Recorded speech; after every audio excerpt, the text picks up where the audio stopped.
So we're back with another interview, and I'm pleased to be joined here by the 8-1 flyweight, Mr. Sean Gauci. So thank you so much for joining me. Thanks for having me, Benny. Appreciate it. So let's just start off with, so you have a fight coming up in Hex. You're moving back down to the flyweight division. So just want to get your thoughts on like the cut down. Obviously you've had a few issues with an autoimmune disease. So I was just wondering, for anyone who didn't know, I was mispronouncing that before this, but yeah. So how's the weight cut going to be given all the problems you've had with the autoimmune disease? Look, so far so good. So I can only go off what I know right now, and it hasn't been affected. I have a pretty strict diet, so the fact that calories doesn't really affect it. It's more so what I'm eating, and yeah, that affects my condition. So I'm sticking to what I'm allowed to have, and I'm working with Christoph from Strive Dietetics, and he knows his stuff. So he's got me covered pretty well, man. And I think I'm pretty damn confident at this point that it's going to be a smooth cut to flyweight.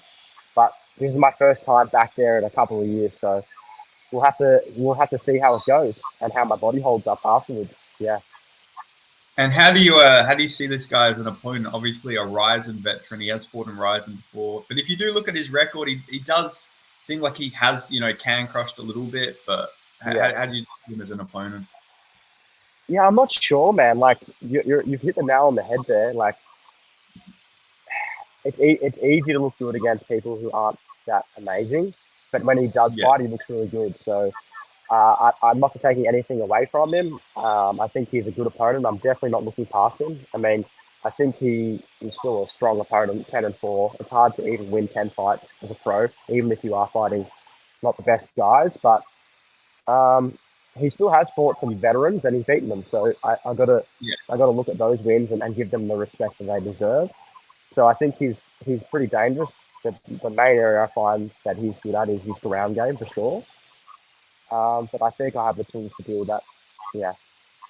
Yeah. And how do you what do you rate yourself as a fighter? You're more of would you consider yourself more of just a well-rounded fighter? Because watching your fights, you've got really good hands, but, against future UFC title contender Steve Erceg, you did utilize your wrestling quite well in that fight. So you're just more of a well-rounded fighter. Yeah, man. I think honestly my best attributes would probably be my boxing and my wrestling. But I'm good everywhere. I can kick, I can do jiu-jitsu. I'm high level in jiu-jitsu, although I haven't graded in a while. But yeah, I'm pretty comfortable everywhere, man. I feel at this point now I'm ready for the world stage 100%. I don't think I'm lacking in any area, whereas maybe a couple of years ago I might have been a bit green to go there, but I think I'm good to go 100%. And yeah, and speaking of that, how does it feel that a guy you've beat, you're the only person to beat this guy, Steve Erceg, and now he's fighting for a UFC championship? Like, just talk me through what goes through your thought process when you see something like that. I'm happy for Steve, man. I think he deserves it. He works his ass off, to be honest, and like I don't look into that win too much. I think it's a great win, and it's obviously aged really well. It was a very close fight at the time. It could have gone either way. So I know I'm at his level, though. So I look forward to showcasing that. And I know that, to be honest, all I need is a shot at the UFC. And I think I'm top 5, or I could even get to that championship belt myself. And that's essentially why I made the decision to go back to flyweight. It is my natural weight class. For my size, it makes a lot more sense. And I think his success just shows the level that we have here in Australia, and yeah, he just did a great job in those 3 years where I was struggling with my condition, and he just took the Australian flyweight division by storm and did what he had to do, and good work to him. I mean, once he had 3 fights in the UFC, I think he's already at the belt, which is crazy. But out of those 2 fights, he's had 2 performance of the night bonuses, and I think that's what they need in the UFC, are guys who are going to step up and really be exciting. And that's what the flyweight division needs. That we need excitement. When I build my way up, that's gonna be cool. Like, me and him could have a rematch in the UFC, which would be dope. Imagine if it was for a belt, that would be awesome. Yeah. I'm sure he would want that that blemish off his record as well. But I respect Steve. I reckon he's a good guy and he works his ass off and he deserves everything he's getting at the moment. And how do you actually see that fight with Pantoja going? Because I'd imagine, being a flyweight yourself, I'm sure you've watched, and probably just being a fan of the UFC, I would imagine you've probably watched a lot of Pantoja's fights. Yeah. Yeah. Oh, I think Steve wins, man. I think Steve wins. I think the thing I slept on with Steve was his striking. When I first fought him, I didn't respect his striking. At the time, I think he only had 2 fights or something and a couple of amateur fights, but he had like an amateur kickboxing title or something. Uh, but I think he hits hard he's very unassuming. You wouldn't think he hits hard, but he does hit hard. And I think he's going to be too long for Pantoja. Pantoja's wild and he's bullish. Like he leads with his head. And I think if Steve can utilize some drop steps with some uppercuts or even just some pull twos, I think he's going to have good success with that. And his wrestling's no joke either. It's hard to take him down. So I think I think Steve's the favourite, in my opinion. The only way that Pantoja could win, I see, is if he makes it a dogfight across the 5 rounds and really puts a pace on Steve, something that in the Cody fight, we saw Steve, he got tired. But again, he pushed through. So I don't know. I think Steve wins it. I think he has all the tools to win it. But you got to respect Pantoja and his resume. He's got the stronger resume, and he's faced the tougher competition. So you can't rule him out at all. I just think Steve's pretty slick with his striking. Yeah, exactly. And even that fight against Cody, I think that was short notice for Steve as well. And like he showed he's got that dog in him as well. Yeah, 100%, mate. 100%. Yeah, no, that just makes me even more excited for the fight to hear you like talk about that stuff. Because when you watch Steve, like a thing I was hyping up for him when he was outside on the regional scene is that he does have very deceptive power. You wouldn't think looking at him, you see a lot of these Steve Carell memes and stuff like that about Steve. Yeah. But he can fucking crack. Yeah, he can. I think something about Steve and Cody and me and all these young guys is we're getting better every fight. And I think he's getting better and better. I don't see Pantoja really making leaps and bounds of improvement, but who knows? We'll see. It's a fight at the end of the day. Anything can happen with those little gloves on, so we'll see. Yeah, exactly. And just speak to like this flyweight division in Australia. I seen you getting some rounds in with Cooper Royale. Yep. That's how you say his last name, right? I don't want to. Yeah, I think so. Yeah. Yeah. Okay. Yeah. And so, because does he train at your gym, or is that like, are you regular training partners, or? No, so he cross trains at the gym, and he was cross training before I even came up here to Sunshine Coast. So, he comes down every now and then, and we get some rounds in. He's signed to 1, so right now we're not going to be competing with one another. So, I figured it's just best to get as many different looks at that weight class as possible, and he's another guy on the rise who's got fantastic striking, and he's exciting to watch. Yeah, it's just looking at the flyweight division, it just gets me excited, especially with yourself moving back down. You've got Anthony Drillich going in there, and it also seems like the Australian flyweights. It seems like you blokes have a problem with the Japanese fighters, because we've just seen Anthony Drillich knock out that Japanese guy. Stewie Nickel just choked out a Japanese guy. Now you're going to go fight a Japanese guy. I know, it's crazy. It's crazy. It's honestly, man, it's just weird on the Aussie scene at the moment. There's a lot of like politics.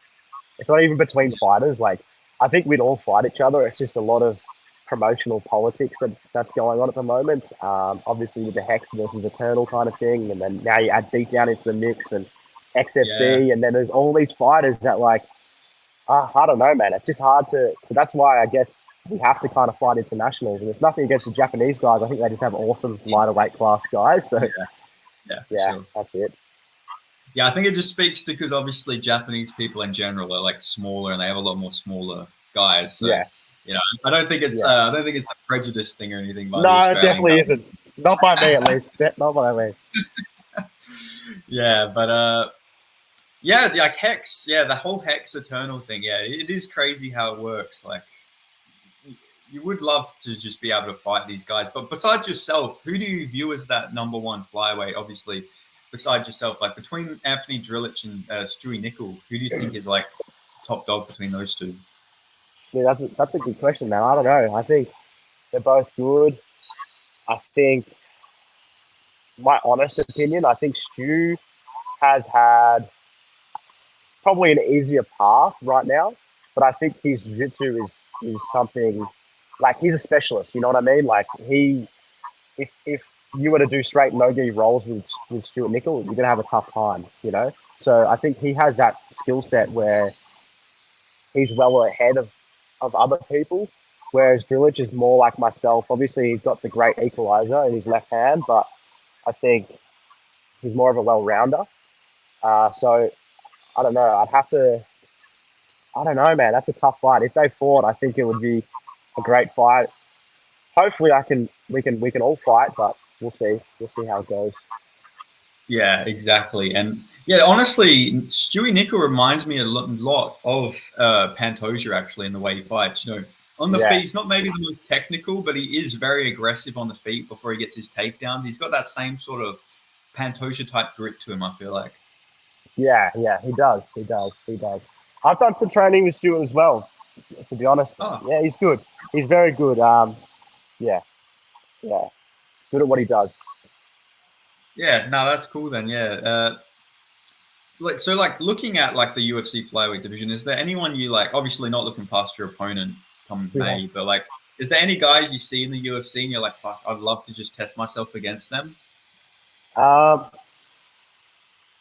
yeah, Steve Erceg. I'd love to see. I'd love to see what it's like now. You know, because he's done so much work since then, and you have to give him credit where credit is due. He's done a lot more. He's fought a lot more than me, and you know he keeps leveling up. But I just love to test myself and see what my skills, how our skills compare now, because I've been in the background, even though I was sick and I took some time off. I was leveling up that whole time, and I think I just can't wait to show my skills. And I think yeah, Steve, like anyone in the top 15, top 10, I think I match up pretty well against them, man. I think I can do some damage in the UFC flyweight division and like straight away. I don't think, yeah, but I don't have a name off the top of my head. Again, the division's not ultra exciting, um, but you've got great fighters in like Manel Kate. I think he's exciting. I'd like to Yeah, test myself against him for sure. Who else is there? That's good. Obviously, like Brandon Moreno, Royval, those are pretty cool opponents as well. Other than that, it's Albazi. pretty, yeah, Albazi. I haven't watched much of him, but I've heard good things. I don't know. I think he Yeah, lost against Kai, in my opinion, but that's all right. yeah, yeah. Me too. I don't know how they gave that fight to Amir Albazi. Like, not even an Anzac bias, just like Kai Kara France, like just clearly fucking won that fight. I don't I know. understand it. It was, yeah. If anything was a robbery, that was pretty close to a robbery, I reckon. I thought it was 4 rounds to 1 for Kai as well. Like, I don't know how they managed to give 3 rounds to Albazi. Like, yeah. Yeah, I kind of just switched off at the end thinking Kai had it easily, but I don't know. Sometimes the judges see a different thing. Yeah, you got to feel bad for any of the Kai betters. They were probably like jumping up and down. Like, I bet there was someone out there who had probably had like a 12 fight parlay and Kai was probably the last leg. Yeah, And then legit, they're like, man. Imagine that. Devastating. Fucking devastating. Oh, well. yeah, too many things like that, man. But yeah, just like looking at like obviously you were a bantamweight, so now you can like analyze the bantamweight division in Australia and not like not that you would look at it biasly, but now you can like objectively look at it like now that yourself isn't in the mix. But who do you rank as like that number one bantamweight in all of Australia, New Zealand? Obviously, you got Aaron Tao, Cody Haddon, Colby Thickness. Like, where do you rank these guys? Gee, that's a good question. That's a lot of see, like the divisions are so good now in Australia. It's kind of crazy. Like the top four in all the divisions are crazy. Uh, I think Haddon obviously is very good. We were meant to fight a couple of times. It fell through, but I think out of all of them, I'd probably give him the edge.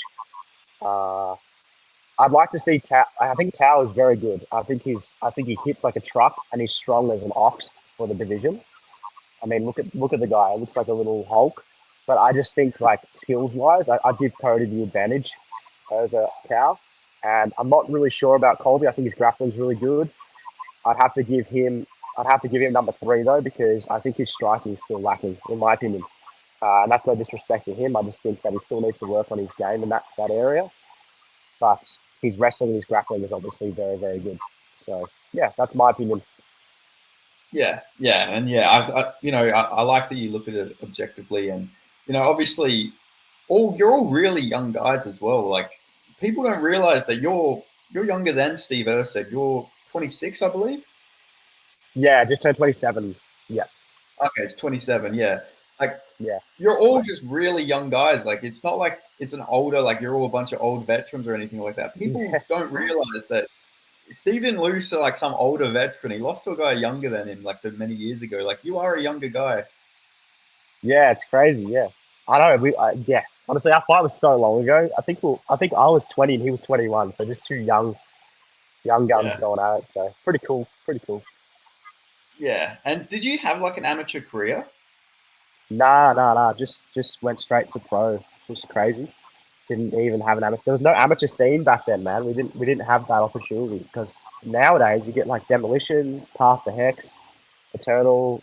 They're all putting on great amateur shows. And if I was to fight now, I was 18, I would have like 10 amateurs at least. Like the Harry Webb style.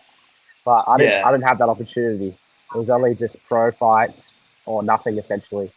So yeah, Did you like kickbox or box or do jujitsu or anything beforehand, or was it just straight into MMA?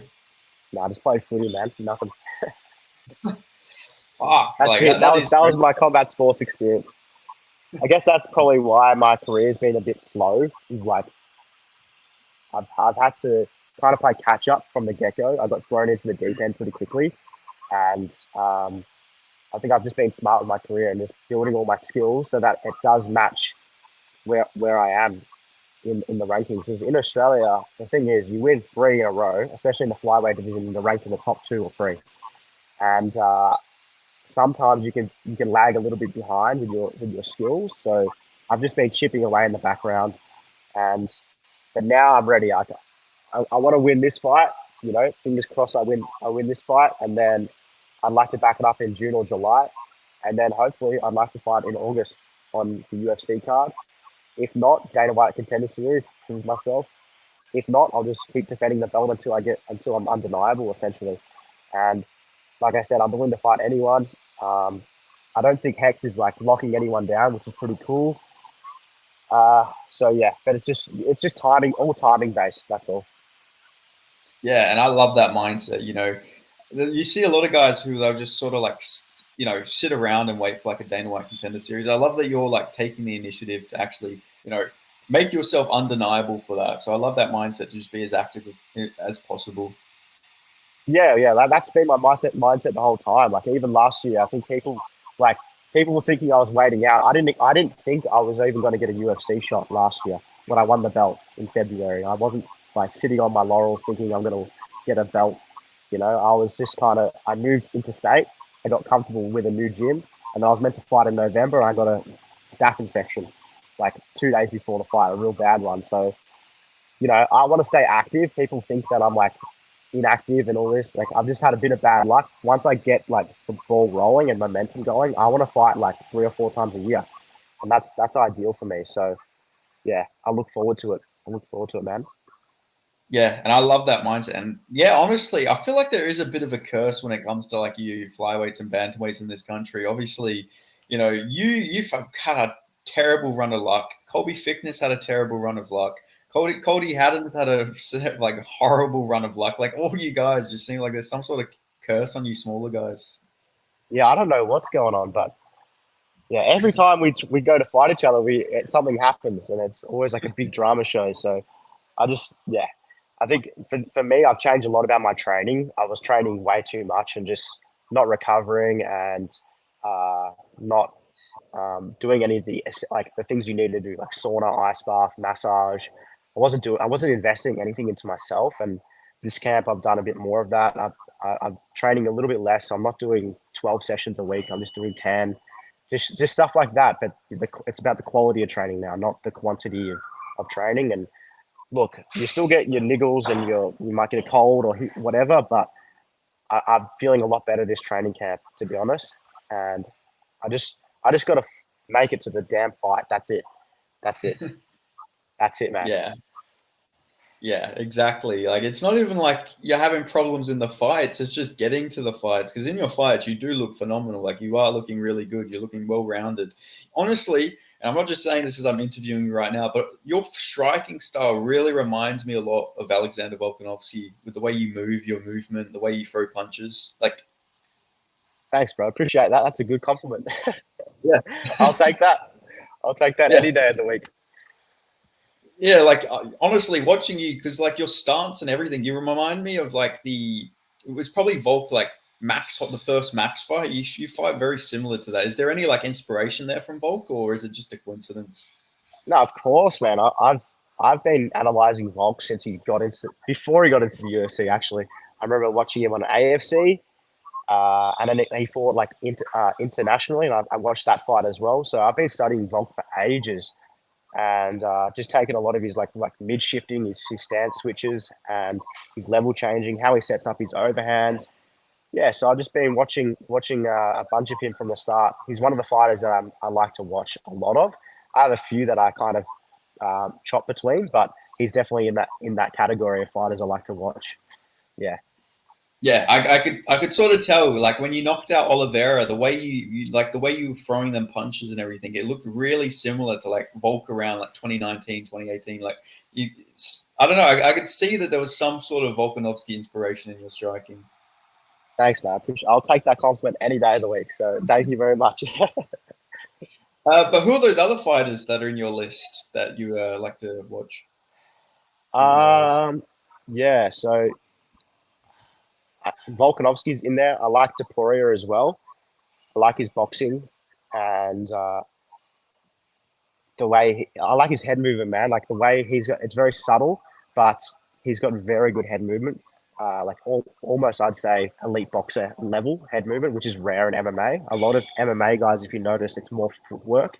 That's really good because the distance is way different. But Taforia, being a smaller guy, has to sit way closer, so his head movement's a lot better. He's a lot harder to hit.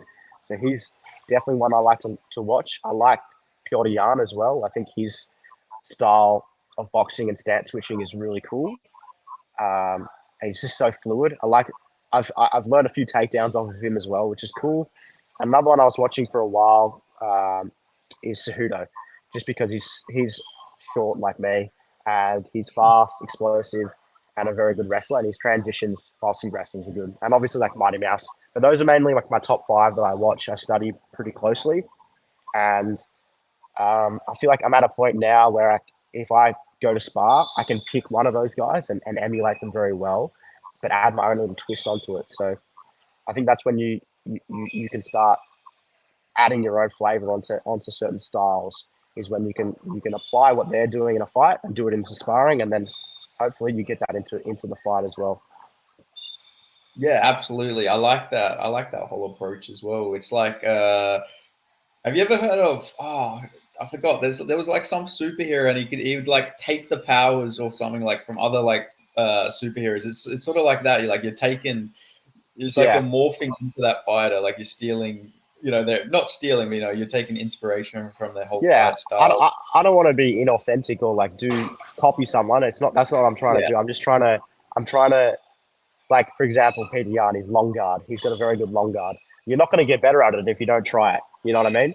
yeah, So you gotta apply it in sparring, and once it works for you, it's another little tool in the toolbox, and there you go. So the thing is with me, I think, and one of the things that Urseg did do really well is just consistent activity. If you're active, you can those things will come out in the fight.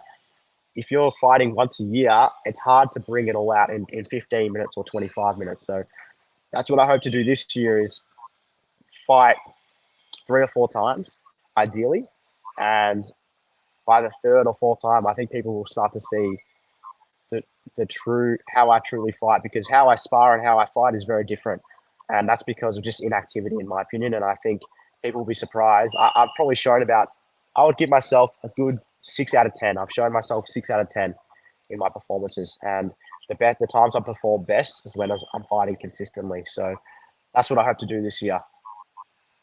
well, that just gets me fucking super excited for the fight, man, because you're looking really good. You performed really well over 25 minutes as well last February. Nah, thank you, man. I appreciate that. That guy's pretty good as well. People won't give me credit for that fight because he had a small record, but he's had boxing fights and stuff, and he was actually really good. He impressed me. But yeah, Yeah, and I like what you were saying about Tapuria's head movement because he's really, really good with that shoulder roll as well. Like he'll shoulder roll off and Yeah, he'll land really good combos. Like it is so smooth. Like you say, it is elite boxer type. Like I feel like if any MMA fighter is going to have success in boxing, it is going to be like an Ilia Topuria. Maybe it's a bit harder though because he would be in like yeah. those smaller weight classes where the guys are super skilled, but like he generally does look really good, and yeah, his shoulder roll and everything is just fucking beautiful to watch. I, I, I do think that he will do well in boxing. That's my opinion. I think his height and the way he wedges himself against his opponents is very high level, and I think he'd do well in boxing. He would. I reckon he's the only fighter that would like. You know how MMA fighters struggle to carry that power over. I think he would Yeah, carry the power. I think he'd do really well. Yeah.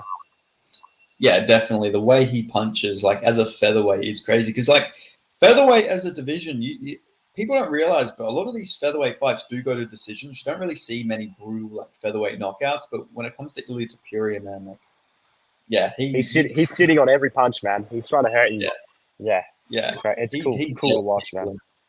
yeah, definitely.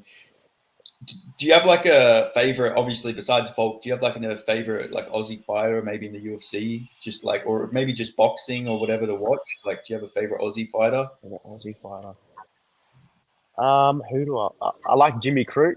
Jimmy Crute Yeah, is one of my favorites. Jack Jenkins is good to watch as well. His skills, his stance switches, his calf kicks, and I'd say I have to put Jack Della Maddalena in there. yeah, His boxing as well is just like, man, so awesome to watch, and his eye for him. I think people like look at a lot of his skills, but I think his biggest attribute is his vision. I think he keeps his eyes open. He watches everything. He's not squinting or flinching on any shots, and I think he sees everything, and that's what makes him so skillful. Um, yeah, so I like watching him as well. His style's really good. yeah, and Savage as well. Like, he apparently had staph infection going into that Burns fight. He broke his arm in the first round, and he still Yeah, went in and knocked him out. Like, yeah, he's high level, man. He's high level. yeah, fucking yeah, crazy. I actually fought on a card with Jack back on the Rain 3. Yeah, Like with against Tim six. Moore. Yeah, crazy. Yeah, yeah, Yeah, because besides that fight, all of your fights have been in Hex, right? yeah. Essentially, except I think one other fight was in Adelaide, and the rest are on Hex. And then one other fight was in Melbourne on a show called Minotaur, but that got discontinued. Yeah, but other than that, Hex, I think I'm 6-0 or 7-0 on Hex. I'm not too sure. Yeah, Yeah, yeah, that is because it's your old gym. Did that had like a connection with Hex, right? Your old gym, or no connection with my old gym Hex. No. oh, okay, because what your old gym was in Victoria, though, right? Yeah. I still represent them. Dominance, here they are. Yeah, yeah, Um, Dominic. yeah, every time I go down to Melbourne, they're my home base. So um, they're no, they don't have a connection with Hex, but yeah, they've got connections on the jiu-jitsu scene. That's for sure. Yeah, yeah. Because dominance, that's not the same. No, that's not. I was thinking like Jonathan McCaleb didn't train at dominance, did he? At any point? No. He trains at Combat A1 and Yeah, Resilience. That's right, Resilience. yeah, Yeah, that's right. Who yeah, who else trains at dominance? I know Michael Manu, obviously, who trains there. yeah. Manu, Out of the pro people, just Michael Manu yeah, trains there, and obviously you got female fighters like Ailish Smith. She trains there. Um, Other than that, there's not many other pros. There's quite a big amateur team coming up now, though, which is cool to see. So I think we'll get a few more pros in the future. But yeah, those two are the only other pros there. actually, that segues me to a question I wanted to ask about with Michael Manu, but you're getting called out by someone last year that Manu ended up fighting, but you're getting called out by Oh, Hekamoto. yeah. Yeah, dude. Yeah, he should be happy that I didn't fight him. That's what I'm going to say. Yeah, He should be very happy because, yeah. I think Manu broke him. I think Manu's broken him. I haven't heard anything about Hekimoglu since. So, you know, Manu's the star of Australian MMA. He saved Aussie MMA. Well, when I spoke to Colby Thickness, and this would have been about January, they had offered to fight Hekamoglu, and Hekamoglu just completely turned it down. He said he's not taking any fights. So yeah, I think he's It doesn't broken. surprise me. It doesn't surprise me whatsoever. Yeah, that was like, and the thing is, he was still being cocky the whole fight, but he was getting his ass whooped the whole time by Manu. It was so weird to see. He's just, yeah. Look, people. I got to give him credit. Like where credit is due. He talked, and that Yeah, puts pressure on you, and it takes balls to do that. But at the end of the day, you're going to get exposed eventually. And Mikey had the pleasure of doing that, and it wasn't even a close fight. So like, I don't think he should even. I think if I was Heki Moglu, I wouldn't even be focusing on the top guys right now. I'd be trying to build my way back up, trying to build, you know, uh, get my skills a little bit better, and then get back into it. The funniest thing about that fight was how he kind of dominated him with wrestling, which is I thought was pretty funny. But yeah, the only thing that annoyed me about that fight was the judging. None of the judges gave that a 10-8 when I thought Manu clearly would have got a 10-8 in one of those last two rounds because he was beating the shit out of him. mate, it was 30-26 or 25 in my opinion, to be honest. But yeah, that's how I had it. whatever. That's all Yeah. good. Domination. At least everyone got to see it. And I actually liked that it went the distance, to be honest, because, yeah, Manu was able to just showcase the difference. Yeah. And I like it, obviously, because a lot of his fans, Hekamoglu's like fan base, were very toxic, saying like he's a mountain guy, none of you Aussies are on his level and all this stuff. And then, he talks about training in the mountains and he loses to a guy who, trains in the suburbs of Melbourne. Like, obviously, the suburbs of Melbourne are better than the mountains. So funny, man. Honestly, at least it's good for Aussie MMA, man. Like that was a good little story for Aussie MMA. That was cool, but yeah, I just, man, I think Mikey was getting some pretty crazy messages like in his DMs. I won't tell. That's his story to tell, but the fact that Mikey went in there so composed and just did what he did was pretty awesome to see, man. As a friend as well. Yeah, of course. And yeah, I can only imagine because when I did speak to Colby Thickness, obviously because he was scheduled to fight Hekamoglu, he had a fucking horrible amount of messages, especially because obviously he had to pull out of that fight. So I can only imagine what Manu was getting as well. Like, yeah, I'm talking like real bad messages. I'm pretty sure. I don't know. Ask him, but I'm pretty sure that they weren't nice messages. So not just like you got to lose, other messages. So like probably like just threats or something. Yeah, just weird shit. But that's Manu's story to tell. Yeah, I never understand like when fans do that fighters go like, yeah, you can threaten to kill them, but like they could kill you with their bare fucking hands. Yeah. Talk is cheap. It's just talk is cheap. Yeah, talk is real cheap. Have you ever like gotten messages like that? Obviously, maybe when Hekamoglu was calling you out, did you get any like messages like that? Nah, I got nothing. But I got messages from weird. Like when Cody pulled out the last fight, I got a few messages from his fans saying like you're lucky and all this stuff. So that's the only time. Only a couple, but that's it. Yeah, I don't know. Which is weird. A weird situation because yeah, that is really weird, especially because Cody's like a really nice guy as well. I don't know why like his fans like it would be sending messages like that, like because he seems like a pretty nice guy. It's not him. He's chill. It's just yeah.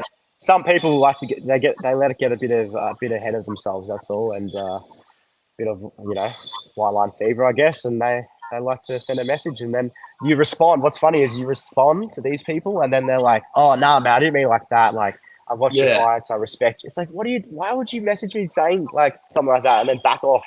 It's just strange. Whereas I couldn't imagine what the UFC guys have to deal with. They probably just turn their phones off, Oh, definitely. Like I remember Aljamain Sterling after that Peter Yan fight with the legal knee. He posted screenshots of the messages he got, man. He got some fucking horrific messages. Like he had fans like, being racist and all this stuff, but he also had like a dick pic sent to him. Yeah, it's a Peter Yan fan sent him a dick pic saying, "You're a bitch." And then there was a picture of his dick. Exactly, dude. Like that's the shit you got to deal with these days. You know, like I don't know what I'm gonna do if I get into the UFC. I'm just gonna fucking someone else can manage my Instagram because I don't want to. I don't want to deal with that stuff. I don't want any dick pics. Yeah, like I don't know. There's especially when you fight like maybe the Russians or the Uzbeks or any of the Kazakhs or like Central Asia or Caucasus Mountain fighters. That's when you're going to deal with like the worst of the worst. I feel like. Yeah, they got like 30 different accounts on their Instagram. So Yeah, yeah, just got, like, have you seen? I don't know if you probably haven't, but like JDM's comments now are flooded with Kazakh flags because he called out Shavkat. Every comment is a Kazakhstan flag now on his Instagram. yeah, that doesn't surprise me. They got to like the thing that does interest me is I feel like Australians don't get behind their fighters as much as other people do. Like that's cool. I reckon. Look, they're not sending him death threats or anything, but they're showing support for their guy. Yeah, I think that's all right. You know, that's pretty cool. But Aussies, we don't seem to really back. Like even if you look at Volkanovski, something that really triggered me and would make me pissed off was I didn't feel like he got the media attention that he deserved in Australia. Like he was our best athlete, like, like yeah. all sports, boxing, AFL, NRL, everything. He was the best athlete. He should have been on the news. He should have been on the project, all these sort of shows to build him up. And it just felt like no one gets behind the MMA guys. I don't know what it is. It's tall poppy syndrome. I'm not sure, but Yeah. like, yeah, even Taporia. Look at Taporia now, man. He's going out onto soccer fields with Stadium. 80,000 people there. Yeah, It, crazy. it's something that's really, yeah, I'm glad you brought that up because it's something that's pissed me off for years. Like I've been saying this, I've been screaming this into the fucking realm, like like for years. Like they will hype up any random boxer that maybe goes like 8-0 or something like that, and maybe fights for a regional fucking championship in Japan or something like that, but they Yeah, won't hype up the best UFC champion, the pound for pound number one in the whole sport, the best athlete, one of the best athletes in the world. Nothing. Crickets. I know. It's crazy. I don't get it. I reckon it's just wasted opportunity for the media, wasted opportunity because people are actually interested in that. Like people, Yeah. some of the stuff they post, no one's interested in that. But I don't know. Maybe there's a political side that we don't understand or we don't see. But I have no idea. It's weird and it's stupid. Wasted opportunity. Well, did you see that whole stuff with the Wollongong mayor and Volk? Oh yeah, that's something to do with the keys to the city, was it? Yeah. I'm not sure, Yeah, he but said it's a barbaric sport, and he said it's not like a real sport and all this stuff. He's like, this isn't 1993 anymore. Like, there are rules. There's rules. It's one of the safer combat sports, for fuck's sake. yeah, I know. But they don't. Yeah, some people are big thinkers, man. So that's just the reality. And those politicians, I think they're just a lot of them are ancient people, and they Yeah, still live in the 1990s. They still live in the 80s, you know. So they still yeah, think that UFC is elbowing in the back of the head and into the nuts and all that sort of stuff, but it's yeah. not. And it's a shame, man. Like he should be Volkanovski should be living the lavish lifestyle, mansions, everything he deserves. You know, that's my opinion. He should, yeah, in my opinion, he should be one of the most famous people coming out of Australia. Like, the stuff he did is, like, 100%. legendary. Yeah, Just, yeah, you're it spot does, on, man. man. You're spot on. Yeah, like, when I seen that whole thing with the key, it was like fucking hell, man. It's 2000. This would have been 23. So it's like this is 2023, and we still have people with this like backwards mindset on this sport. Like it's not just like people think it's a sport where you guys just go in there and brawl and slug it out like you're in a bar fight. But there's so much like training, technique. Like there's so much brain power that goes into this. Like people just don't respect the sport enough, even today. Yeah. Yeah, well, you think about it, you got to be a black belt level in multiple different disciplines. So there's a lot more to it than just throwing hands and Yeah, being wild. You know, maybe back in the 2000s, it's still a little bit like just haymakers, but now you look at the level of the guys, man, at the highest level, it's extraordinary what they're doing. So, yeah. yeah, exactly. Even flyweights like Demetrius Johnson's like flying armbar that he got over Ray Borg those years ago. Like that's one of the craziest things I've ever seen in sport. Like that's one of the coolest finishes ever. Yeah, I mean, that's another guy that just like didn't get any respect whatsoever just because he's a small person. And it's just like, Yeah, dude, do you guys understand what this guy's doing? Like flying armbar, Ragborg, like that's equivalent to John Jones fighting Thiago Santos, right? If you look yeah, at the level, yeah. he took. I think it was a split decision. John Jones and Yeah. Thiago. Mighty Mouse is trying to finish these guys in the last minute of the 5th round. Look what he did to Horiguchi. You know what I mean? Like, people don't put respect on his name just because he's little. And I'm little, so, I get defensive about it, but he deserves more, man. Like, he should be, again, he should be living the lavish lifestyle, not fighting for 100 grand when he's defended his title 8 times. You know what I'm saying? And I think that's changing now. Hopefully, the flyweights get a little bit more momentum and we get some more personality into the division and a little bit more of a storyline. There's no stories in the flyweight division, and that's what Manal Kate does well. He adds a bit of flair and flavor into the division. But right now, there's no storylines. Like, if you look at Izzy Pereira, there was a storyline there. Jose Aldo Connor, there was a big storyline because McGregor built it up for a long period of time. And we just need that injection into the flyweight division. I think that it can be amazing. There's just no storyline. I think there's no personality, and that you got to bring something to the table when it comes to the UFC. And that's the only thing Demetrius did wrong, was that he didn't bring anything marketing wise. And I think that, yeah, I truly think that that's the only thing we need in that division. And hopefully the ball gets rolling and then there's a little bit more flavor in that division. But right now, sometimes it's hard. You can't get anything out of these fighters sometimes. And it just sounds like it's boring. You know what I'm saying? Yeah. When you do, eventually get to the UFC, touch wood. But are you going to be like one of those guys who, you're going to go on the mic and you're going to have like names figured out and who you want to call out and stuff like that? I think, like, I'm just going to be myself, to be honest. Yeah. But you have to be yourself times 2, if that makes sense. You have to put a little bit more onto it. And a lot of these guys don't get that. And like, you got a window of 6 years in the UFC, 6 to 7 years on average, where you're performing at your best, right? That's your moneymaker in those 6 years. If you aren't capitalizing on every little thing, you're not going to make as much money as you can. So I think when I get there, I'm not going to talk shit because that's not me. But I've got to add a little bit more onto myself, and I'm going to have a name figured out. Like, when I win a fight, I'm not going to sit there and go, whoever they give me. No, like, I hate when fighters do that. And I think that's something that, some fighters could do better, is when they win a fight, have a name figured out so that when you get on the mic, your next fight is already lined up and there's a story already around it. It's not just whoever they give me and then you're on another prelim fight night, and there's no growth from there, in my opinion. So, yeah. I agree 100%. I'm so glad you said this. Like, it's one thing that does annoy me. Now, I'm not. Obviously, you can call people out, and you don't have to be like, "Yeah, fuck this guy. I'm gonna be an easy fight or anything." You don't have to trash talk them. Calling someone out and trash talking aren't. So not. It doesn't go. It doesn't always have to be the same thing. You can call someone out respectfully, but you can just figure out the name and stuff like that. You don't have to go full Colby Covington or Chael Sonnen to call out and disrespect their life. Yeah. I agree with you, mate. Like, you gotta have some sort of flair. You can't just sit there and expect UFC to keep building you up and building you up and building you up. I know some people, they're just not for that. They're not for talking, and I get that. And everyone gets nervous when they have to speak publicly. But I think, look at JDM. Now there's a whole story around the Shavkat fight because he's actually said something, and the quote he used was awesome. And that's all you need. You just need one line. And now there's a massive storyline around that fight. Who's going to win? It's a badass fight. Whereas if he just said, imagine if he just got on the mic and was like, oh, I don't know, whoever is next is next. Well, then it's just like, oh, okay, we'll give him another guy around his ranking. Now he gets to fight the guy that everyone's talking about, which I think is awesome. So people can learn from that.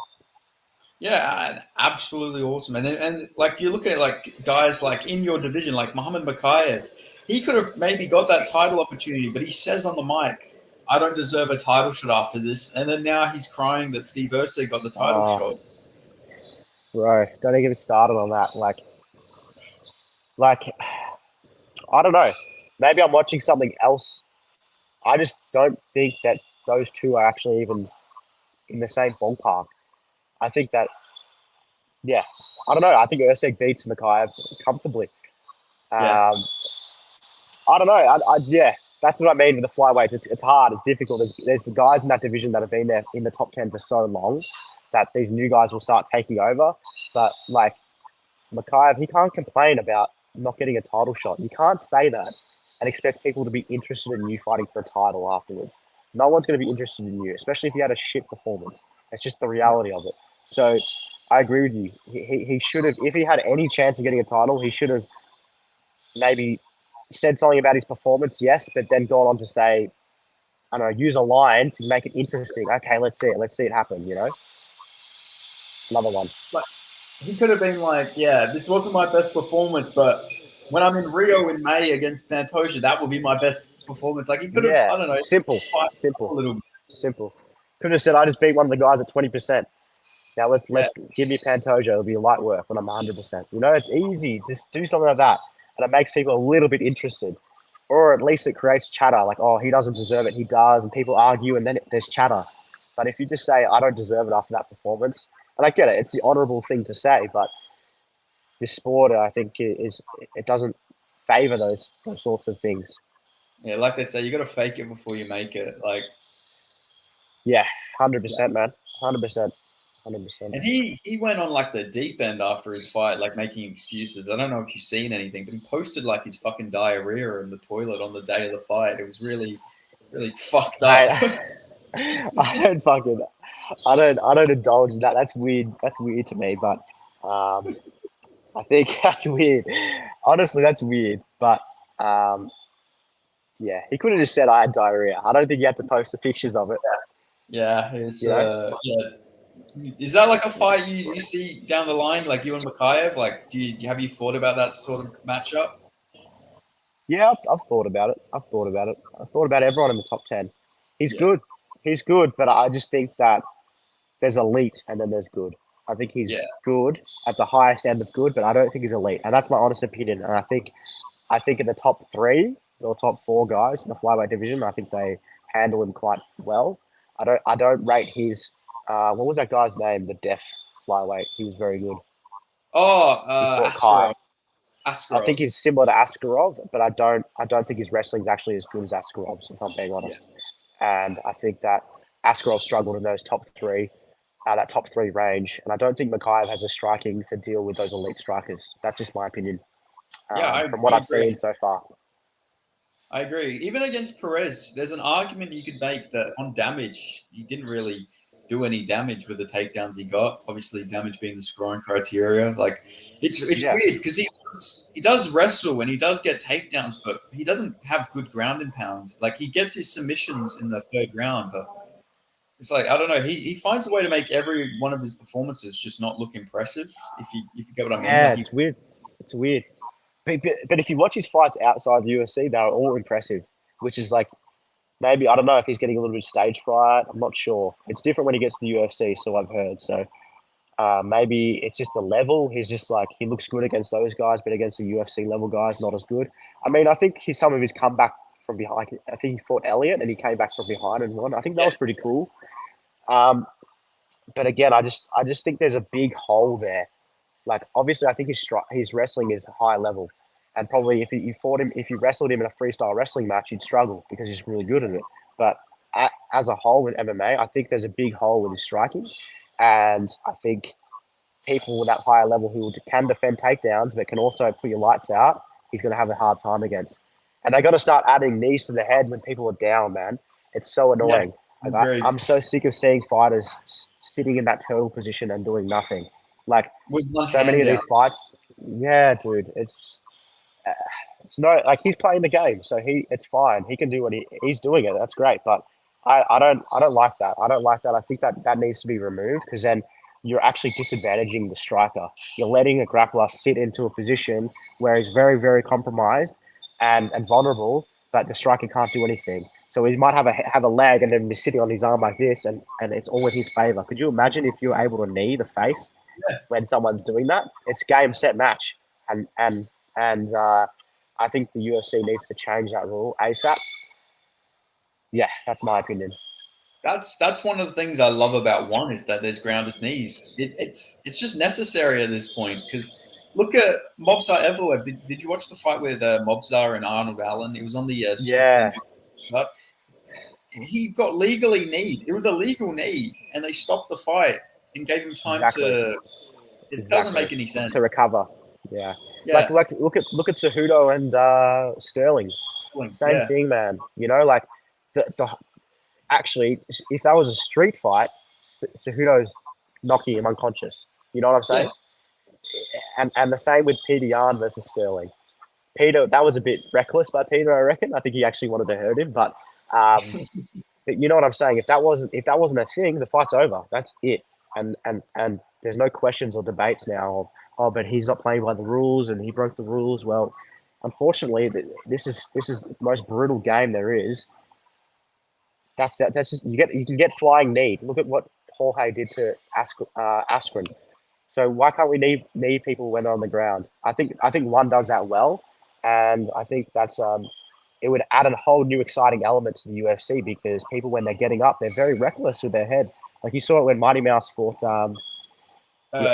that Mirage, yeah. Like he was reckless getting up on the underhook, and because he was reckless getting up on the underhook, Mirage kneed him in the head, and it's game set match. And I think it would be Exactly. really And exciting. then But and then DJ, he got the knee on Mariah's back. He run at him and just fucking kneed him in the head. Like, and who knows, maybe he wouldn't have gone for that if he was worried about the hand positioning. Because yeah, that stuff might go through your head, like, oh, I can't knee him now because I know I've been in positions where I've had a guy's back.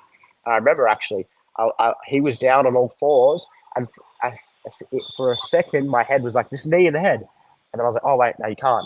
He's on all fours. But like that's not fighting. Like you shouldn't be having anything holding you back. Like, obviously, groin strikes, eye yeah, gouging, all the back real of the head. nasty stuff. Yeah, That's no good. But back of the head, as you should knee in the back of the head. But yeah. Anyway, that's a bit of a tangent, but I do think that they need to fix that up because there's too many fighters that are playing the game in that way, and it just kind of slows down the sport and the action. Like imagine if uh, Makayev, Perez could knee him in the head. Like yeah. it wouldn't have even gone to a second round. You know what I mean? So Well, I feel yeah, like if there was grounded knees, like Makayev probably wouldn't even be ranked because he does sort of do that quite a lot where he'll just like hang on to you and he'll utilize putting one hand down so he can't get kneed. But like exactly. imagine if he got kneed, he'd probably get KO'd quite a few times in those fights if he couldn't stall the fight like that. But yeah, and who knows? Maybe then it adds another element to his game as well. Maybe there's something that little like that bit where he's waiting. Maybe there's more he could add on. You know, maybe he would sit in that position. He would cut the corner faster and get a takedown. So I think it just makes it a bit more urgent. Like you can't just rest on your knees like this and just be like, oh, we're in a fight, but this is the rules. They can't do this to me because that's not fair. Like that's not fighting. You know, like there's yeah. I just hate when they're on their internal and they're literally holding their head down. They can't do anything. I think that's like Yeah, that's the biggest game that you're playing in MMA. I don't like that. Yeah, yeah, it's frustrating to watch. But also at the same time, if you allow grounded knees, wrestlers might have better finishing instinct as well because they can now knee on the ground as well. It's like it adds 100%. both. That's what I mean. There's a new element that gets added to those wrestlers. Like imagine if Khabib could knee people in their head when they're underneath side control, dude. No one's winning. You know what I mean? Yeah, So like I would love to see that get taken out because it's just boring, bro. Like I don't want to see that. I want to see scrambles. Like if you're in a position where you can get kneed in the face, you got to scramble hard, man. No one, it's not fun to get kneed in the face. I can tell you that much. So people will be working, working, working, and that's what MMA is about. yeah. I hate to see the like neutering of the rules. It's like PFL. That's one thing that pisses me off about PFL. You can't elbow in the PFL. It's illegal to I didn't, elbow. I didn't, I didn't even know that until like a couple months ago. That surprises me. That's why would they? Is that because they want people to fight consecutively? I don't understand that. Yeah, because of the cuts, but like you can still knee people though. Like you can punch people. It's like, are you gonna get rid of punches next? Like, Can they do that? Can you elbow in one? yeah, you can elbow in one, and you're allowed a knee on the ground. Okay, yeah. Okay, So yeah, I don't like that. I don't understand why. And then PFL's got all these weird like tournament style kind of yeah, things. I think I think that could go as well. To be honest, I think if you just get to maybe if you win a championship belt, you get $1 million. I don't know. They'd have to. I'm not a business guy, so they'd have to figure it out. But that whole tournament style, it's just a bit weird. Like if you win the world title, you then have to go into a tournament and still fight for the $1 million thing, even though you already are the best. It's like, wait, hang on a second. It's just strange to me. Yeah. I think that would be cool if they change that up, that tournament kind of style. Like the whole thing with the elbows, it's pretty much an amateur fight when you think about it. Like, yeah, it's 5 minutes, but you can't elbow. That's like amateur rules. Like, you're not allowed to elbow on the amateurs either. Like, Can you knee to the head?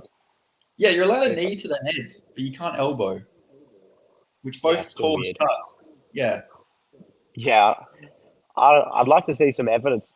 Like a lot of fighters just get cut from punches, mate. To be honest, the leather the that glove. grazes off your eyebrow, and it's just Yeah, you get cut. Or you shoot for a takedown and you hit the elbow on the way down, you get cut. I mean, that shouldn't be a thing. I mean, I'd rather get a cut than break my nose, and a cut will heal in 4 to 6 weeks, 100%. So I don't know. That's weird. yeah. It's Whatever. like even then, like freak accidents happen. Like, remember Randy Couture, Vitor Belfort, how Vitor punched him and his glove just like cut the eye with the actual glove. But like Yeah, that could happen in the PFL. Like, are you going to remove gloves next? Are you going to make them go bare knuckle? Like, just where does it end with trying to stop cuts from happening? I agree. I think they're just trying to. I think that's just an early thing. Like when a new organization comes around, they try and do something different. I think that's an early thing. I think that'll get weeded out as time goes on, um, especially if they got some good minds behind the sport. I think they're doing some pretty cool things in PFL, to be honest. But I just think Yeah, there's some old, outdated stuff they need to get rid of, like the elbows, the tournament style. I think it's awesome that they're paying fighters good. And I think they also need to expand a little bit, like back themselves and expand where they're going and where they're doing the fights. I think that's where UFC kind of took off, was when they started bringing in international European fighters, more Aussie fighters. I think they could do that more in PFL. But yeah, yeah, yeah. I agree. Like looking at PFL, yeah, like you say, they're doing big things. Obviously, they've signed Nuganu. They signed Cedric Doumbé, who was the Glory kickboxer, really sick boxer, kickboxer. They've signed Jake Paul to MMA. They've got all these female boxers they've signed. Like they've got all these signings and everything. They just need to find a way to utilize it. yeah, it's hard, man. Like the UFC is such a powerhouse. It's tough because you can't compete with them. Like they're so like it's a hard one. I would fight on PFL, but it wouldn't be my first option if I'm honest. Like I want that UFC that UFC contract. It's every young fighter's dream, and I think because it's every young fighter's dream, that's the thing that holds these other promotions back. Is like everyone looks at the UFC as that's the AFL. You know what I mean? Yeah, Whereas PFL, unfortunately, like and even one, there's a few things that there's some loose ends that need to tighten, and I think they'll really get close. But without those loose ends tightened, they're always going to be a step behind. Like like I think the Cedric Doumbé fight, yeah, his last one, yeah. he had a little thing in his toe. Us, Like yeah, if you want to be a different promotion, why don't you just do an instant replay and then get it out and then restart? All these people pay good money to come watch the fight, and then that happens. I think that puts them back, man. Like again, that puts yeah. them back. I And then agree. all this stuff about one's contracts with their fighters, I think that puts them back. And I think they really need to tighten their loose ends. Otherwise, the UFC is just so well trimmed now. They're well polished. They know how to run the business. They know how to advertise. They know how to make a superstar. If you're not doing everything right, I think I'll give you a lifespan of 10 years max, because your money's going to run out, and you're not going to nothing. You're not going to get anything from it, in my opinion. Yeah, I agree. I think they're actually opening up a PFL Australia, like because obviously they have PFL Europe. I think they're doing a PFL Australia, but that's like 2025 or something like that. And I'm not. Well, I that would don't be think that's cool. dollars. I think it's like you win a contract and then you can fight the $1 million season or something. I'm not quite sure how it works. Yeah, I'm not sure. Do they have flyweight division in PFL? I don't even think they have a bantamweight division, to be honest. I think it goes up to, I think featherweight's their lowest weight class. Well, I'm kind of screwed today. I can't do much in the PFL unless I jump up 2 weight classes. So I don't know. Yeah, it's Yeah. it's a bit silly. They don't have a middleweight division either. So Well, they're still building, but I think they have the Saudis backing them now. So if they can get some money injected into there, like the flyweight division, for example, is still one that they could potentially make really competitive with the UFC. The women's side of things, I think they can still make it competitive. I think the UFC they still lack in those areas. I think they can do better than the UFC, and those they should be targeting that. But I think they're trying to compete, and it's just they're not going to be able to compete 1-for-1 with the yeah, UFC. I agree. But they're actually a pretty old company, to be honest, because they used to be the World Series of Fighting years ago. So they've actually been around for about 13 years, I think. Well, they passed the 10-year mark, so that's good. That's good. Yeah. Yeah, it's hard. I think there's like a stat where like most MMA companies don't last like 5 years or something like that. So yeah, like you Yeah, say, doing good. exactly. Even like regional promotions, man, they change hands all the time. That's I got to give Cam from Eternal credit. He's had Eternal for 10+ years now. I think they've done a good job maintaining that. You don't see that very often, and then I think that's what the Hex boys are going to try and do now. Is just they've already built something pretty special with Hex, in my opinion. I think they're going to keep building that, and if they keep going on this trajectory, man, they'll be like Cage Warriors. You know what I'm Yeah, saying? Cage Warriors is that like a little bit below those three, but I think Hex is working its way up to that level where people like Helwani and Benny P himself, they're tweeting about the show, and they're tweeting about these fighters coming out like Harry Webb and whatnot. So I think if you can stay in there, you can do something with it and you can make money, but you can't compete with the UFC. That's just like an AFL. It's the AFL of fighting.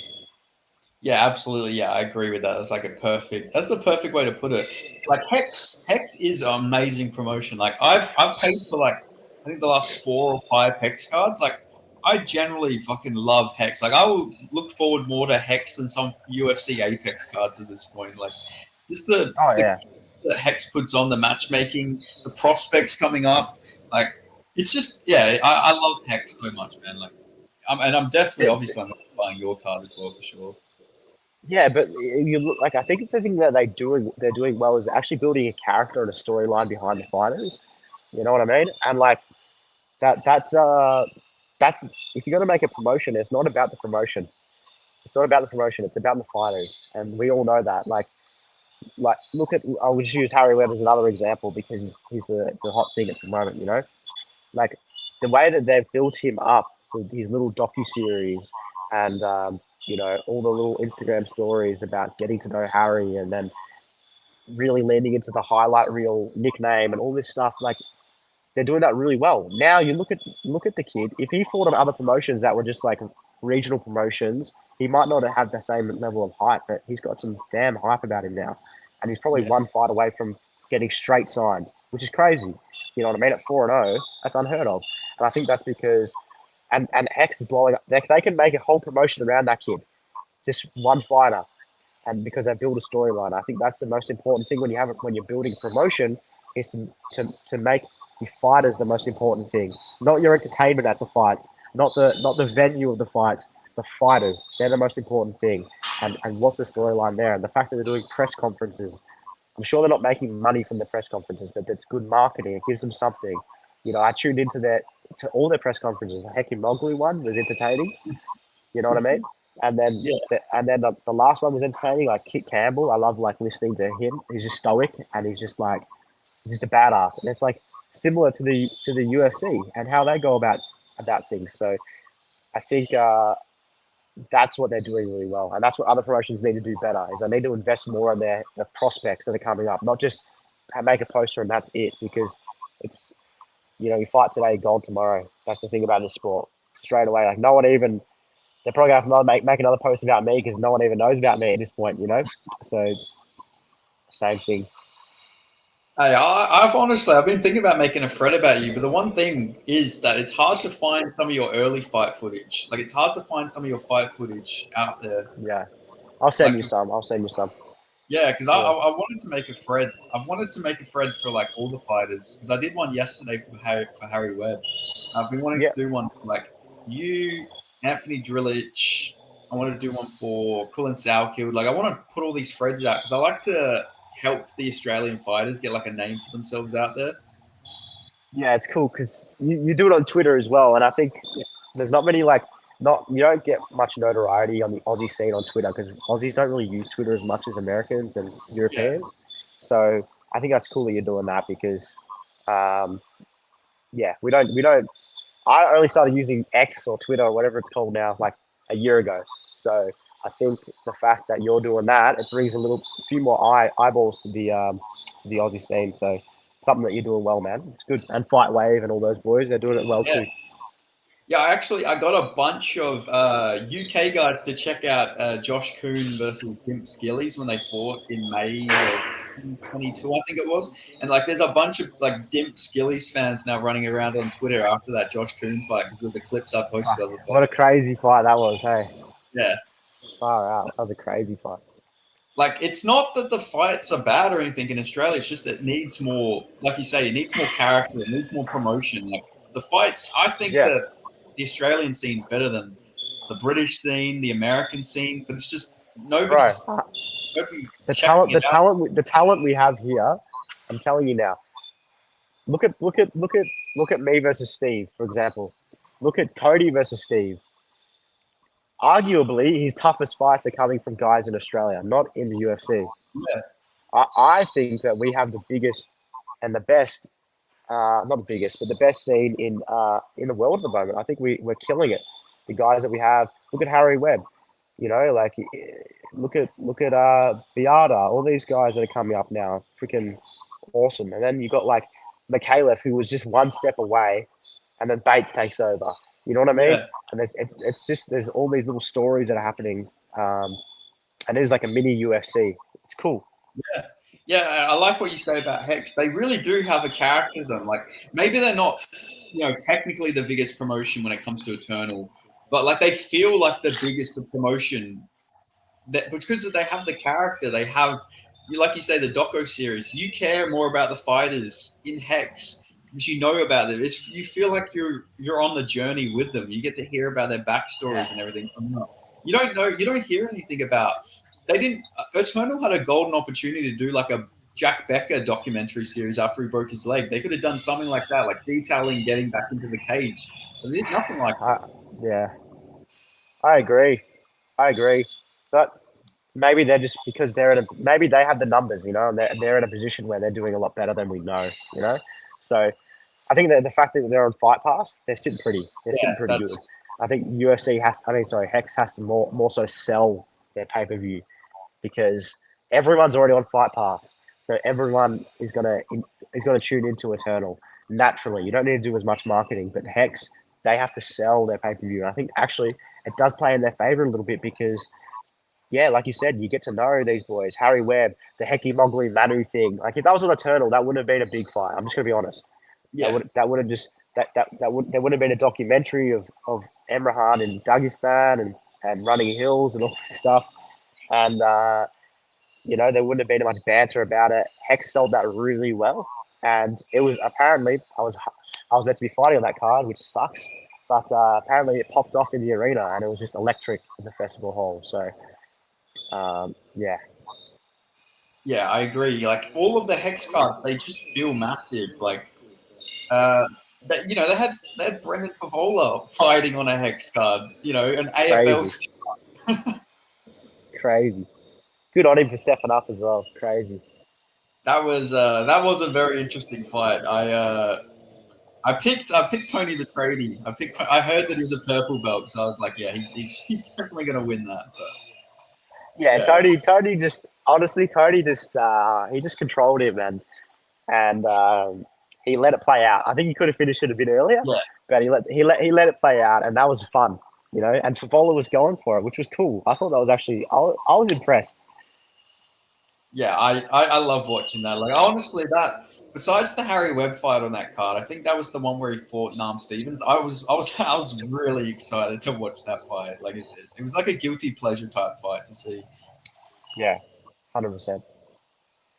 Yeah, but yeah, like you say, I like that Hex builds character for their fighters. Like even Alistair, I forgot what his last name is. He fights at the same gym as Jack Absolute. Jenkins. Yeah, Yeah, yeah. I don't know his Boulders. last name, but I know the guy. Yeah, Volders. Yep, yep. Yeah, they build him up. Even they had like they built character around him. They had like I think they had a doco series or something on the page. I've seen a bunch of stuff about him, and it's like, wow, he seems like he seems like a cool guy and stuff like that. Like it just like he was like the second fight of the night or something like that, and they're doing stuff for that. Like the thing they do to promote their fighters, yeah, just A game when it comes to S tier, if you will. Yeah, it stands out. Stands out in the Aussie scene for sure. Yeah, absolutely. It's like how come you haven't fought for Eternal? Like maybe Reigns Eternal at one point, or is that Yeah, Rain was Eternal, so I technically fought for the Eternal belt when I was really young, about 19. Just a bit too green, a bit too soon. I was, yeah. Look, honestly, bro, the 3 years I had off really was a shit show, yeah? literally, with my condition. And I was gonna fight Urseg at one point. I was looking good, and then COVID hit and went into lockdown. I couldn't train for like 6 weeks, so I was just in Victoria at the time. We were locked down, like you couldn't even leave your house. Like 5 kilometers from your house was cooked. So Oh, um, that fight fell through, and then as we started getting back into training, I got put back into hospital because of my condition. I flared up again. It didn't recover 100% before I went back into training, and so that 3 years really cooked me. I should probably have about 15, 16 fights by now, realistically. Um, so yeah, that's the only reason I reckon I haven't fought for Eternal. I like Eternal. I like the guys there. I have nothing against Eternal.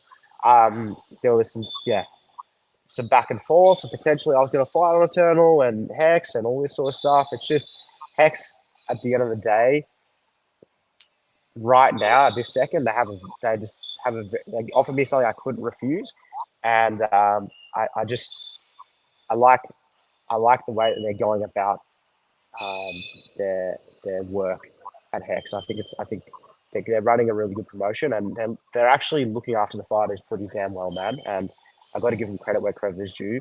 They're doing a really good job. Um, but I wouldn't say never. I wouldn't say I'd never fight on Eternal. I mean, how else am I going to get these fights? Like I don't think that Drillich is going to get a out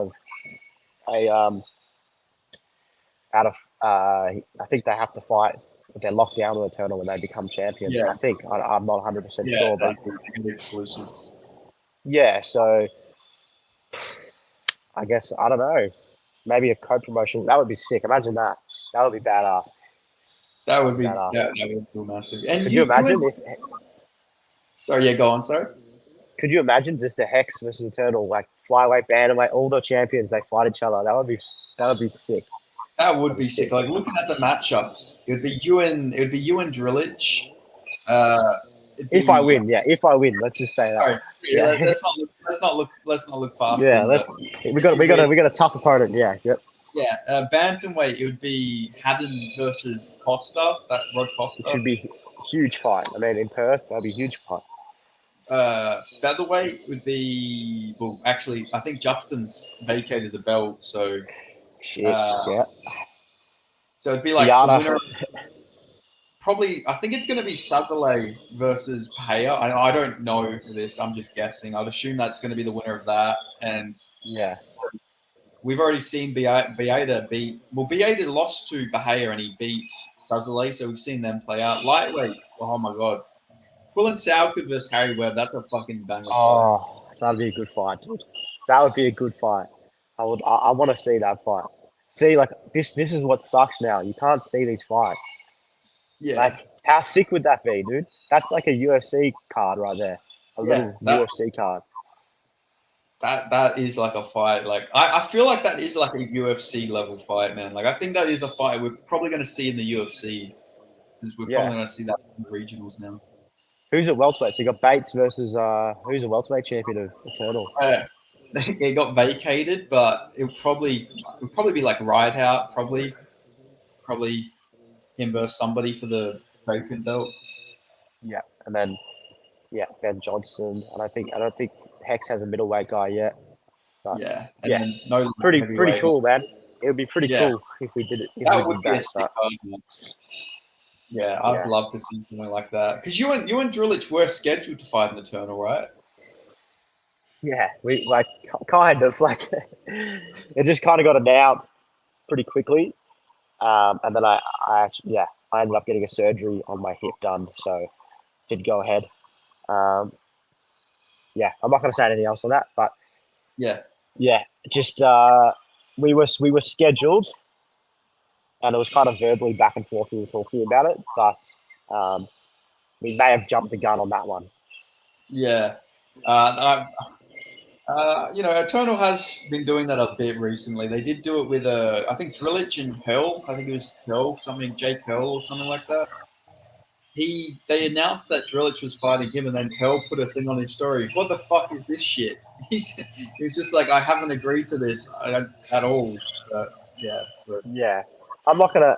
I don't want to step on any toes. I respect Eternal. I just think that like out of for all promotions, this is how it should work, right?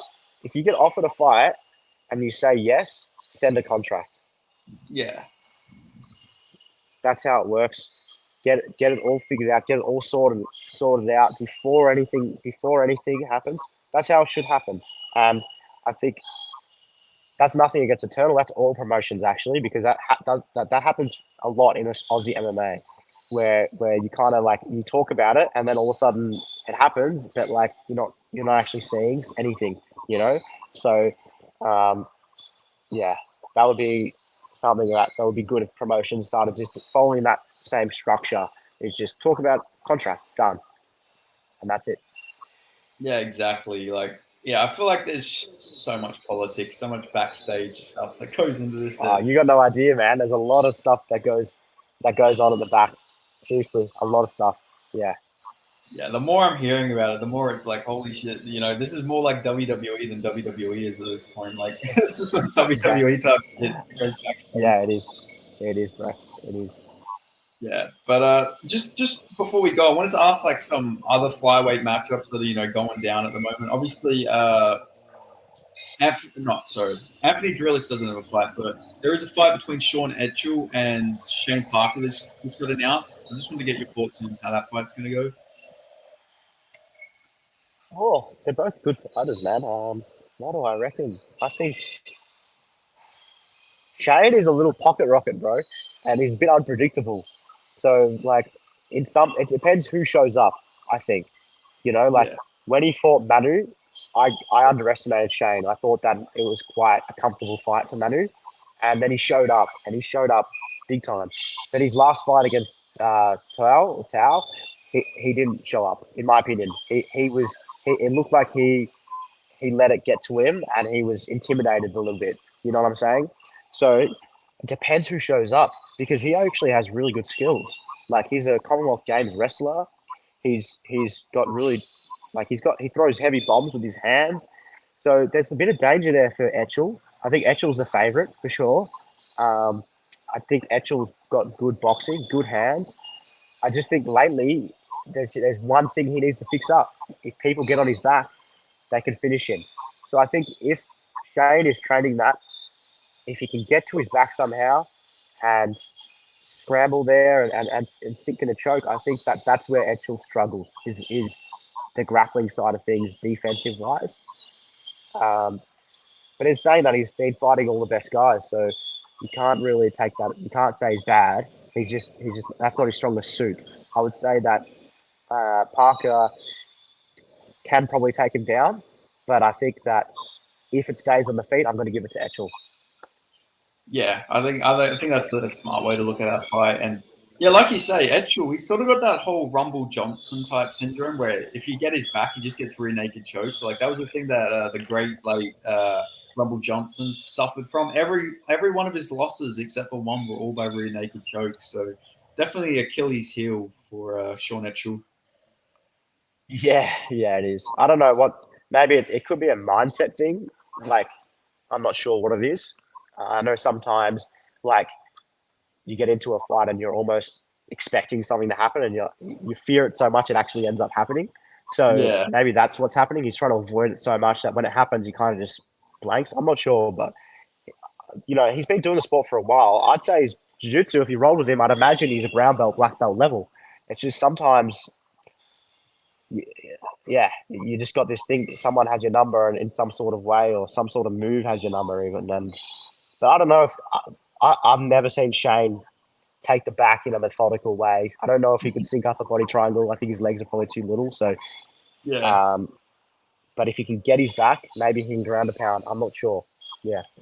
Yeah, and it's crazy to see like Sean actually, on a free fight losing streak because obviously 2 fights ago he was fighting for the road to UFC. Like he was a fight away. If he would have won that, he probably would have been in the UFC right now. Yeah. Yeah. He had a lot of hype about him like a year or two ago, I reckon. Yeah. And he can get Yeah, back there. yeah, One or yeah, two fights and he's back. So he's just got to focus, take each fight as they come, and I'm sure he'll get back as well. I think he's actually training in India now, which is really random. But yeah, he's like training over in India, so maybe that's good for him. Uh, He's like me. We're both pretty big flyweights, so it'll be interesting. I wonder how his cut's going too. yeah, and this is his first fight back down since the road to UFC because obviously those 2 losses he had were bantamweight fights. So Yeah, it'll be yeah, interesting to see if he fixes up those holes. We'll see. yeah. Yeah, it's good to see all you guys coming back down to flyweight though, because I think it is both of your natural weight classes. So. Yeah, the only reason, to be honest, man, the only reason I was at bantamweight was because I just of my health, and I was just trying to cut as minimal as possible. Um, but I was being lazy. Like I wasn't. I think the weight cut process is actually a good thing for a fighter. It teaches you to be disciplined and to trim all the fat, not just on your body, but in all areas of your life and your training. And something I noticed when I was at bantamweight, I was just being a little bit complacent. I was eating poorly. I wasn't recovering. I was kind of just going through the motions. Um, Whereas now, because I'm so strict and disciplined in one area, it's kind of leaking into other areas of my life. And I think it bites you on the ass at some point when you're not being like that. And who knows when that would have been?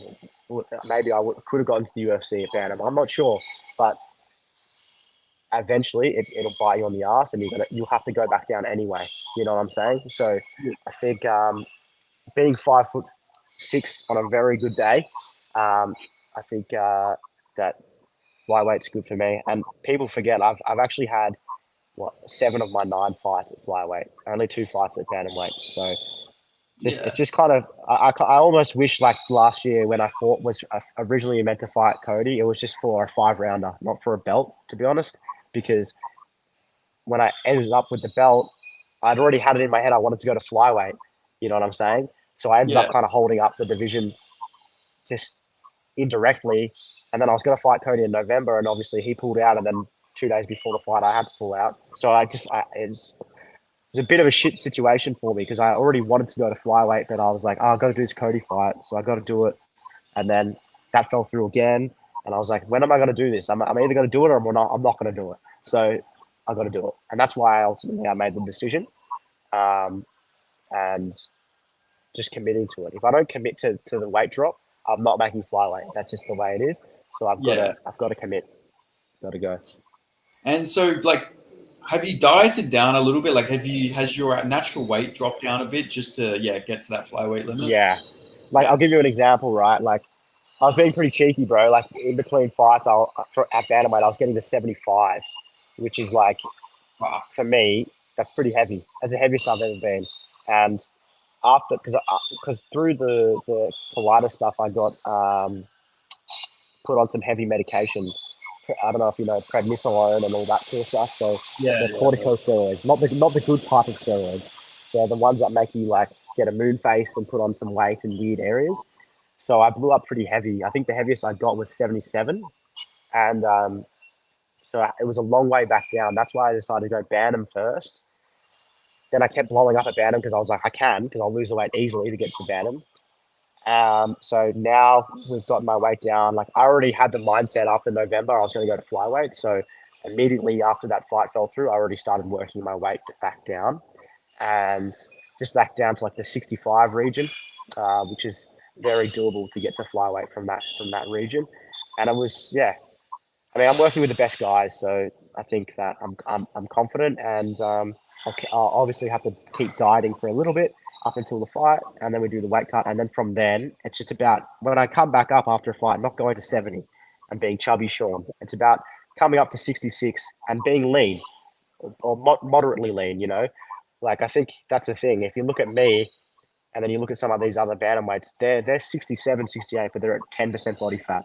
I'm 67, 68 at 15% body fat. I'm just walking around chubby because I thought that's all right.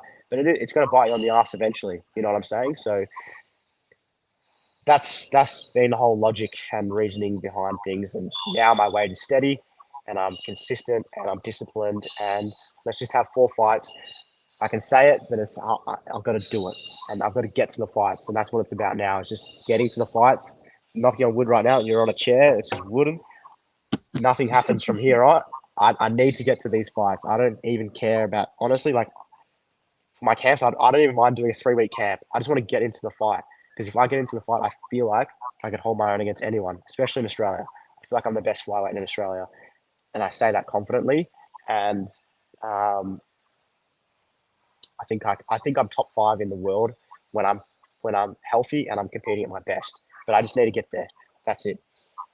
Yeah, and honestly, I believe it, man. Like watching your fights, I was so pleasantly surprised watching your fights. Like you're good everywhere. You have good power as well for a flyweight. You don't see many people starching people like you did to that Oliveira guy. I think that fight might have been a bantamweight, but still, like your power is No, obviously. that was well, the 15-second knockout was bantamweight, but the Yeah, Oliveira's fight, that was flyweight. Yeah, yeah, yeah. So you've got yeah. good power. You've got good technique and everything like that. Like I truly do think you are like.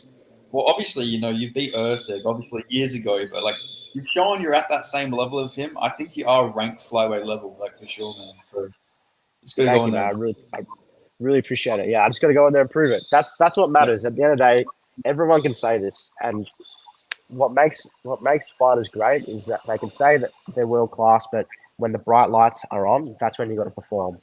And some people rise to the occasion, and some don't. So that's all I got to do now is just get in there, and I tend to rise to the occasion. So fuck it. Whatever I need to do, even if maybe I need to sleep in bed for 4 weeks before a fight. That's what I got to do to get in there and just fight, and that's it. So yeah, that's it, Benny. And then let's see where we go. exactly. And so are you gonna before the fight happens? Are you gonna stop ducking David Martinez's laps? I think he wants you to Oh, run something like that. don't get me started on Martinez. He's here twice a week. He's training twice a week. Yeah, and he's calling me out for these hill sprints he does by himself on a Sunday. Okay, sorry, that's my rest day, buddy, because I'm in here doing 50 rounds a week. Yeah, nah, he's funny. I love Martinez. We have a funny friendship. We just give each other shit nonstop. So we're gonna actually do a live on Instagram, me and him running up the hill. Look, he does it more than me, so he should win. Yeah, let's see who Yeah, wins, and if he beats me, then fair enough. But I think I'm gonna smoke him. So we'll see. yeah. And We'll so see. when is that scheduled before or after the matchup in Hex? Oh, that'll be soon. Maybe not this. Let me do the hills this weekend, get a feel for it, and then the week after we'll do it. Done. You need to build a whole poster and everything. Gauci versus Martinez. Have you two like Well, facing off? Like yeah, especially his running style. His arms around here. I don't know if you've noticed, but it's not the most fancy running style. It looks like the Terminator. So we'll see. it would have been perfect for like an April Fool's thing. Like you and him, like you make it look like you're fighting, but you're actually just doing hill sprints. Yeah, that's true. That's true. That's true, man. Yeah, yeah. But I appreciate the time and everything. So just before we go, I just wanted to get how do you think you get this fight done at Hex? Just like how do you see yourself winning? I think I think on the feet I'm too much. I think people underestimate. Like I think my last opponent, he's had boxing fights, kickboxing fights, and I still think I was pretty dominant in all areas. Um, I don't think anyone I've fought has really outstruck me. Besides, I'd probably say Steve probably had the advantage on the feet in our fight. Um, but I've leveled up so much since then, man. I've been working with one of the best kickboxers in the world, Sam Greco. Up here, I've been working with Ryan Doyle, who's a great kickboxer. He does my pad work.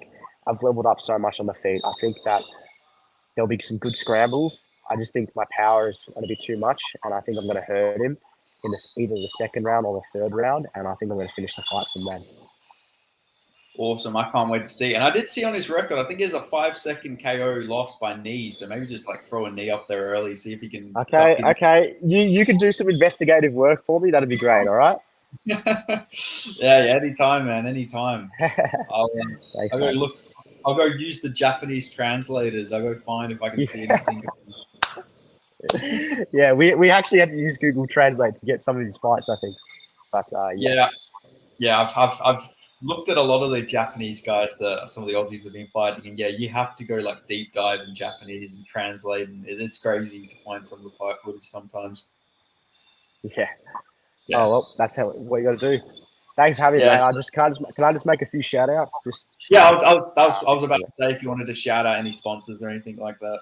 Yeah, just a few shout outs. I have MMA Fight Store. They've helped me out with some gear, and they have, obviously, everyone knows they have awesome MMA gear, so go check them out. I'd like to shout out Soul IV as well. They've helped me out throughout the camp. And I'd also like to shout out my gym here, Ignite MMA, Ryan Dunstan and Jeremy Green, who manages me. And I'd also like to shout out my team back in Melbourne, Dominance MMA. I'll always represent them all throughout my career, no matter what happens. And just my family and my friends as well. And thanks for having me on, man. I appreciate it.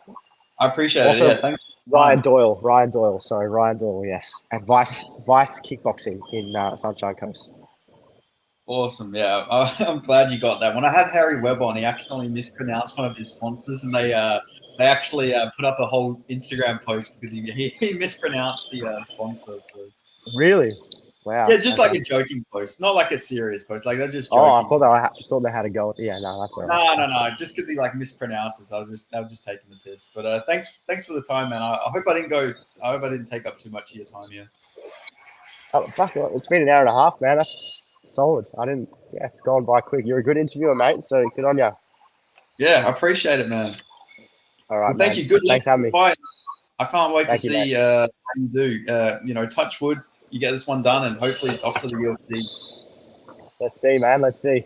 All right. Thanks, Benny. Thank you. Catch up.